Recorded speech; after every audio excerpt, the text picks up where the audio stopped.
ಇಲ್ಲಿ ಮೇಲೆ ನೋಡ್ರಿ, ಸ್ಟೇಜ್ ಮೇಲೆ ಸನ್ಮಾನ ಮಾಡಕ್ಕೆ ಕರೆದ ಒಂದು 2 ನಿಮಿಷ ಮಾತಾಡ್ತೀರ ಅಂದ್ರೆ ಮೈಕ್ ಕೊಡಕ್ಕೆ ತಯಾರಿಲ್ಲ. ಗೊತ್ತಾಯ್ತು ಇವ್ರು ಯಾರು ಅಂತೇಳಿ? ಸುನೀಲ್ ಪಾಲ್ ಅಂತೇಳಿ. ಒನ್ಸ್ ಅಪಾನ್ ಅ ಟೈಮ್ ಕಾಮಿಡಿ ಸರ್ಕಸ್ ಒಳಗೆ ಇವರು ಮಾತಾಡ್ತಿದ್ರು, ನಗಿಸ್ತಿದ್ರು ಎಲ್ಲರಿಗೂ. ಕಪಿಲ್ ಶರ್ಮಾ, ಇವ್ರು ಸುನೀಲ್ ಪಾಲ್, ಆಮೇಲೆ ಕೃಷ್ಣ, ಆಮೇಲೆ ಇವ್ರು ಚಂದು ಚಾಯ್ವಾಲಾ, ಇವರೆಲ್ಲ ಒಂದೇ ಸ್ಟೇಜ್ ಒಳಗೆ ವರ್ಕ್ ಮಾಡಿದವ್ರು. ಅಲ್ಲಿಂದ ಇವರೆಲ್ಲ ಗ್ರೋ ಆದವ್ರು. ಯಾರ ಶೋ ಒಳಗೆ ಸೆಲೆಬ್ರಿಟಿ ಬರಾಕತ್ತಾರಂದ್ರೆ ಸುನೀಲ್ ಪಾಲ್ ಅವ್ರದ್ದು ಕಾಮಿಡಿ ಆ ದಿನ ಕಂಪಲ್ಸರಿ ಇರ್ತಿತ್ತು. ಹಂಗಿತ್ತು ಇವ್ರದ್ದು ಏರಾ. ಆಮೇಲೆ ಸುನೀಲ್ ಪಾಲ್ ಅವ್ರದ್ದು ಶೋಸ್ ಏನಿರ್ತಲ್ಲ 6 ತಿಂಗಳು ಅಡ್ವಾನ್ಸ್ ಬುಕ್ಕಿಂಗ್ ಆಗಿರ್ತಿದ್ದು ಯಾವಾಗಲೂ. ಸೊ ಆ ಟೈಪ್ ಮನುಷ್ಯ ಇವ್ರು ಏನೈತಿ ಕನ್ಸಿಸ್ಟೆನ್ಸಿ ಮೇಂಟೈನ್ ಮಾಡದೇ ಇರೋದಕ್ಕೆ ಒಂದೇ ಕಾರಣಕ್ಕೋಸ್ಕರ.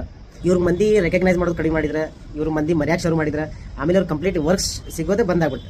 ಎಷ್ಟೋ ಮೂವೀಸ್ ಒಳಗೂ ವರ್ಕ್ ಮಾಡಿದ್ರು, ಜಾನಿ ಲಿವರ್ ಜೋಡಿ, ಅರ್ಜುನ್ ಪಾಲ್.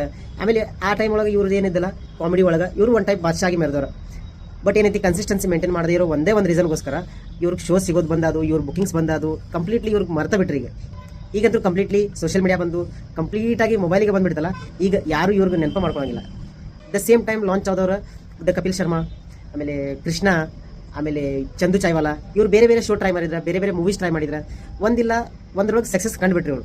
ಆಮೇಲೆ ಮಂದಿ ರೆಕಗ್ನೈಸ್ ಮಾಡಿದ್ರೆ ದ ಸೇಮ್ ವೇ ಇವ್ರು ಸಕ್ಸಸ್ಫುಲ್ ಆದ್ರೆ ಆಲ್ ಓವರ್ ವರ್ಲ್ಡ್ ಇವ್ರಿಗೆ ಎಲ್ಲರೂ ರೆಕಗ್ನೈಸ್ ಮಾಡೋಂಗಾದ್ರೆ. ಆಲ್ರೆಡಿ ಯಾರು ಶುರು ಮಾಡ್ಯಾರ, ಈಗ ನಾ ಶುರು ಮಾಡಿ ನಾ ಸಕ್ಸಸ್ಫುಲ್ ಆಗೋಮಟ ಆಗ್ತೇನೋ ಇಲ್ಲೋ ಅಂತ ಗ್ಯಾರಂಟಿ ಇಲ್ಲಾರ್ದ ನೀವೇ ಡೌಟ್ ಪಡ್ಕೊಂಡ್ರೆ ಶುರು ಮಾಡದೇ ಇರೋದೇ ದೊಡ್ಡ ತಪ್ಪು. ಯಾಕಂದ್ರೆ ಇದು social media and AI era. ಇದ್ರೊಳಗೆ ಯಾವುದೋ ಹೆಂಗೆ ಬ್ಲಾಸ್ಟ್ ಆಗ್ತೈತಿ, ಹೆಂಗೆ ವೈರಲ್ ಹೋಗ್ತೈತಿ ಹೇಳಕ್ಕೆ ಬರೋಂಗಿಲ್ಲ. ನೀವೇನೋ ಶುರು ಮಾಡ್ಬೇಕಂತಿತ್ತಂದ್ರೆ ಶುರು ಮಾಡಿರಿ. ಅದ್ರೊಳಗೆ ಏನೈತಿ ಸಮಥಿಂಗ್ ಏನಾರ ಇಂಪ್ರೂವೈಸ್ ಆಗ್ತೈತಿ. ಹೋದಪ್ಪ ಯಾರು ನನಗಿನ ಮುಂಚೆ 20 ವರ್ಷ ಮುಂಚೆ ಶುರು ಮಾಡ್ಯಾರ, ಇವರು ನನಗಿನ 5 ವರ್ಷ ಮುಂಚೆ ಶುರು ಮಾಡ್ಯಾರ, 10 ವರ್ಷ ಮುಂಚೆ ಶುರು ಮಾಡ್ಯಾರ. ಈಗ ನಾನು ಶುರು ಮಾಡಿ ಅವ್ರಿಗೆ ಕ್ರಾಸ್ ಆಗೋಮಟ ಭಾಳ ಟೈಮ್ ಆಗ್ತದೆ ಅಂತೇಳಿ ಹಂಗೆ ತಿಳ್ಕೊಬೇಡ್ರಿ. ಯಾಕಂದ್ರೆ ಸಮಥಿಂಗ್ ಏನೋ ನೀವು ಡಿಫ್ರೆಂಟ್ ಆಗಿ ಮಾಡಿದ್ರಿ, ಪೀಪಲ್ಗೆ ಲೈಕ್ ಆಯ್ತು ನಿಮ್ಮ ಪ್ರಾಡಕ್ಟ್ ಅವ್ರ ಸರ್ವಿಸಸ್. ಸೊ ಅವ್ರಿಗಿನ ನೀವು ಜಾಸ್ತಿ ಗ್ರೋ ಆಗೋ ಚಾನ್ಸಸ್ ಇದಾವೆ. ದ ಸೇಮ್ ವೇ ನಾನು ಹುಬ್ಳಿ ಒಳಗೆ ಲೈವ್ ಎಕ್ಸಾಂಪಲ್ ನೋಡೇನಿ. ಫಾರ್ ಎಕ್ಸಾಂಪಲ್ ಒಂದು ಕಂಪ್ನಿ ಒಳಗೆ ಒಂದು 5 ಜನ ವರ್ಕರ್ಸ್ ಇದ್ರು ಅನ್ಕೋರಿ. ಆ 5 ಜನದೊಳಗೆ ಒಂದು 2 ಜನ ಅದ್ರೊಳಗೆ ಸೂಪರ್ ಎಂಪ್ಲಾಯೀಸ್, ಲೈಕ್ ಅವರು ಕಂಪ್ಲೀಟ್ಲಿ ಆ ಬಿಸ್ನೆಸ್ ರನ್ ಮಾಡುವಷ್ಟು ಕೆಪಾಸಿಟಿ ಇಟ್ಕೊಂಡು, but still they are working for a company. Okay, ಆ ಹಂಗತೆ ಕಂಪ್ನಿ ಒಳಗೆ ವರ್ಕ್ ಮಾಡ್ಕೊಂತ ಅವ್ರು ಹೆಂಗೆ ಆದಂದ್ರೆ ಕಮಿಂಗ್ ಡೇಸ್ ಒಳಗೆ ಅವ್ರು ಆ ಕಂಪನಿ ರಿಸೈನ್ ಮಾಡಿ ತಮ್ಮದೇ ಒಂದು ಹೊಸ ಕಂಪನಿ ಶುರು ಮಾಡಿದ್ರೆ.